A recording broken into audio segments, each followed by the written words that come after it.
Одоо чинь жил болгон зодтой зурхантай. Монгол улсын нэг эгэл жирийн иргэн эрдэмтэн багш судлаач.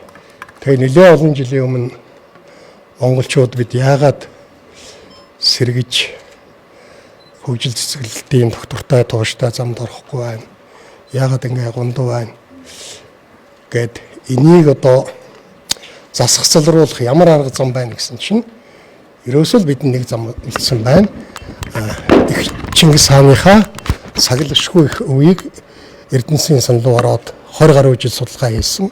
Тэр судалгааны үр дүн бол ер нь монгол хүний үндэснийх нь монгол бахархлыг л бий болгож тэгэд монгол хүн монголоор одоо үлдэх тэр ёс суртахууных нь одоо онол шинжлэх ухааны үндэслэгээ үндэснийх нь чиг баримжаа сонин гэгэрэлэх одоо ажил үйлсийг өрнүүлэх ба гээд ингээд одоо нэлээд олон их бүтээлүүд хийсэн. За би зүгээр одоо маш товчхоноор хэлэхэд за 2010 онд монголчуудын зан суртахууны гарвал 2013 онд Чингис хааны сүр хүч 2014 онд Чингис хааны ёс суртахуун эрх зүйн шаштар 2015 онд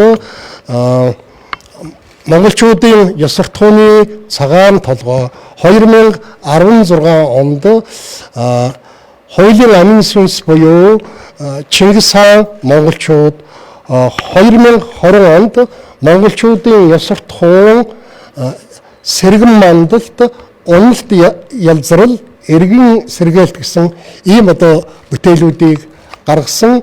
Ингээ миний бүтээлүүдийн зарим нь дэлхийн нэлээд одоо олон хэл дээр одоо тухайлбал англи, орос, герман, солонгос, казак, япон гэд одоо дэлхийн нийтийн хүртэл болсон.